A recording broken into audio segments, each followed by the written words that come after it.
Olá, passei por aqui para te falar de verdades espirituais. Verdades estas que vão para além da mera lógica ou raciocínio humano.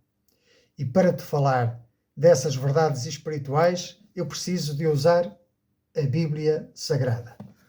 O único livro inspirado por Deus e que, portanto, é a verdadeira palavra de Deus. Como sendo palavra de Deus, é um alimento espiritual para a nossa alma e para o nosso espírito.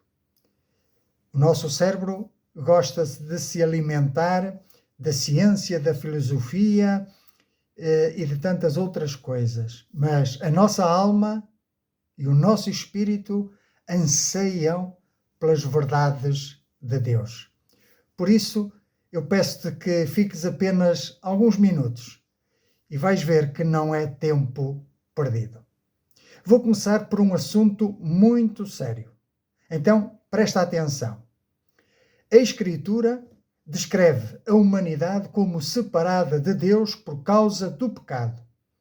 Não apenas por atos que foram cometidos isoladamente, mas por causa de uma inclinação profunda que afeta a todos. A ideia aparece em várias linhas do raciocínio bíblico.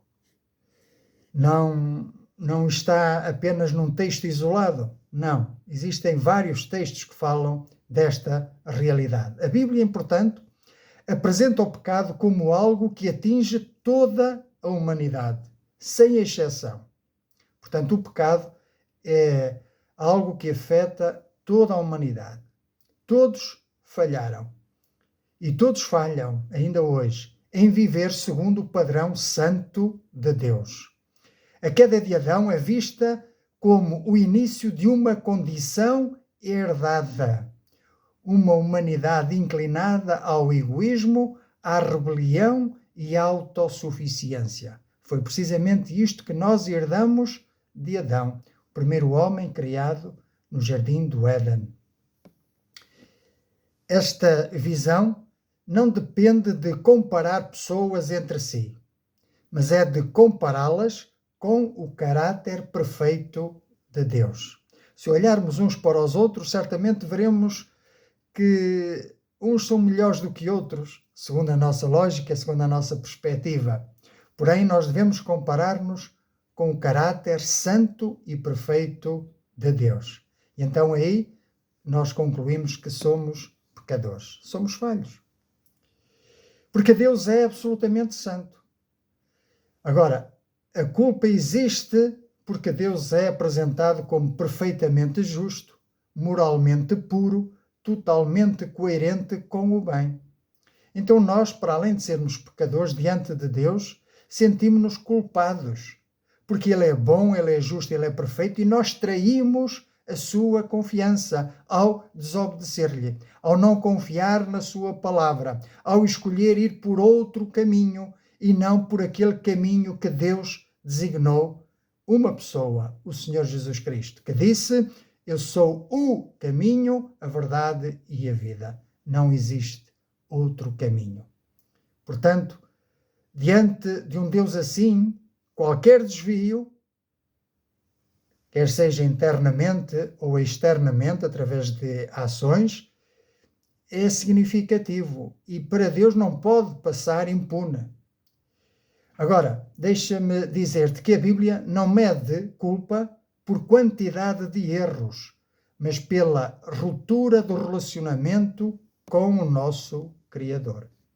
A culpa não é apenas uma culpa jurídica de alguém que tem que enfrentar um tribunal e é declarado culpado, mas a culpa é também resultado de um relacionamento quebrado, prejudicado, uma quebra de confiança que afetou o relacionamento que o homem tinha com Deus. A Bíblia então não diz que somos culpados apenas porque quebramos leis, mas porque preferimos outras coisas a Deus, vivemos como se fôssemos autónomos, desconfiamos do caráter de Deus e amamos de forma desordenada.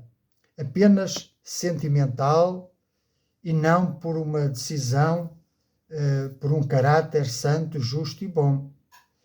Ou seja, a culpa é vista como uma alienação, um afastamento de Deus, e não é apenas uma infração de uma lei.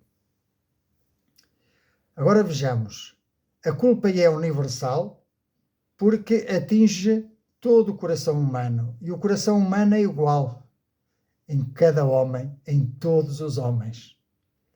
E a Bíblia expande-se, descreve o coração humano como dividido, orgulhoso, propenso para o mal, incapaz de se auto-redimir e enganoso. Eu pergunto, quem tem um coração assim pode confiar nele? Pois é, e nós quantas vezes preferimos confiar no nosso coração, nas nossas inclinações, em vez de confiar na palavra de Deus, porque o nosso Deus revela-se através desta palavra. O nosso Deus não é um Deus estranho, não é um ser incógnito, sem nome, sem ser identificado, não.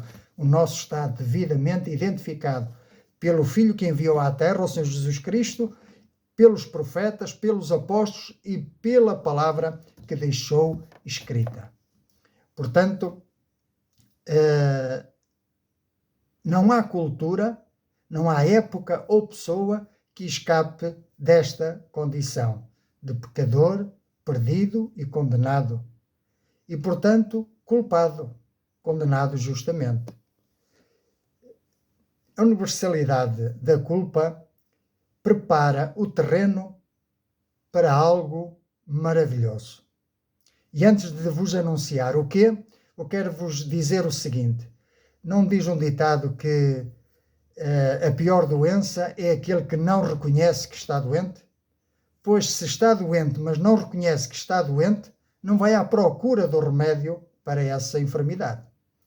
Assim também acontece connosco. Se somos pecadores, perdidos e condenados, culpados justamente, se não reconhecemos o nosso pecado e a nossa culpa, não vamos em busca da solução.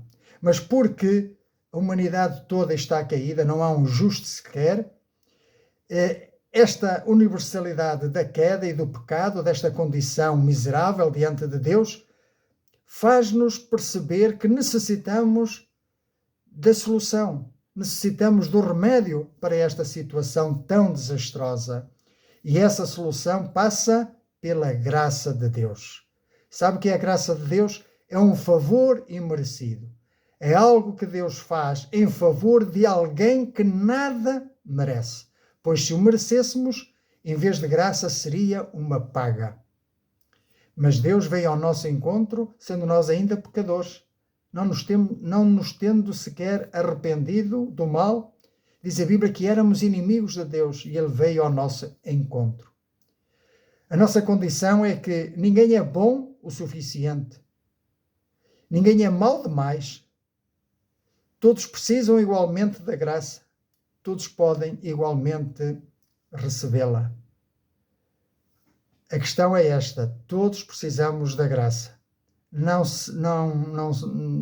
é o caso de estarmos a medir quem peca mais, quem peca menos, a gravidade de um, a gravidade do outro.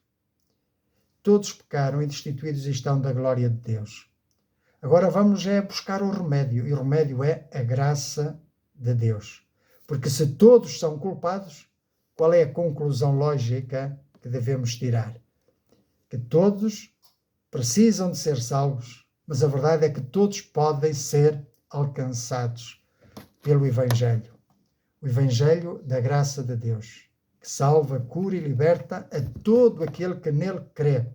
Por isso eu disse no início que ia-vos falar de verdades espirituais que se recebem e se podem confiar nelas apenas pela fé. Como já tenho dito, muitas vezes a lógica humana, o raciocínio, não entende estas verdades e porque não entende simplesmente as rejeita.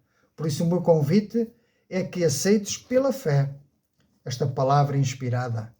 E à medida que vais conhecendo melhor a Bíblia Sagrada, tu vais-te apercebendo de que de facto existe nela uma sabedoria, um propósito, um plano que homem algum poderia ter pensado em tal coisa. Resumindo, a Bíblia afirma que todos somos culpados diante de Deus porque Deus é santo. O ser humano é pecador por natureza e por escolha. A culpa é não só penal, por incumprirmos a lei, mas também é relacional. A culpa também é resultado da condição humana universal. Não há uns melhores do que outros, todos estamos no mesmo barco. E, portanto, a graça só faz sentido quando tu reconheces a necessidade dela. Por isso eu quero fazer uma oração e quero convidar-te, se essa for a tua vontade e com sinceridade, que possas juntamente orar comigo a Deus com fé, neste sentido de pedir este remédio para tão grande enfermidade, a enfermidade do pecado e da culpa e da condenação eterna. Então vamos orar. Pai Santo, é em nome de Jesus que eu venho a Ti, reconhecendo agora o meu pecado, reconhecendo que quebrei as leis, mas não só isso, que me coloquei em inimizade contigo ao não confiar na Tua palavra e ao escolher seguir por outro caminho. Reconheço agora que o único caminho é o Teu amado Filho, o Senhor Jesus Cristo, que morreu no Monte Calvário, pregado naquela cruz, e ali carregou sobre si os nossos pecados. E Deus o Pai o considerou este ato como um ato de justiça. E é esse ato de justiça que Deus agora quer imputar a nós. E eu compreendo isto, compreendo que não é a minha justiça, mas é a justiça de Cristo que eu preciso. Por isso eu te peço que tu me justifiques, que tu me perdoes, que tu me salves, que tu me dês a vida eterna e que me recebas como um filho teu, um filho espiritual, que deseja também relacionar-me com esse Pai celestial. E eu oro em nome de Jesus. Amém. Se assim fizestes, certamente Deus ouviu a tua oração e o seu Espírito veio habitar em ti. Agora passaste a ser uma nova criatura, nascestes de novo, tens um novo relacionamento com Deus, um relacionamento de paz, de confiança, de amor e de esperança também, porque Ele promete levar-nos para o céu. Por isso, fica firme no Senhor, fica firme na palavra e junta-te com outras pessoas que também tenham esta certeza e esta fé genuína e verdadeira, porque esta é uma palavra fiel e digna de toda a aceitação. O meu desejo é que possas seguir em frente em nome do Senhor Jesus. Amém.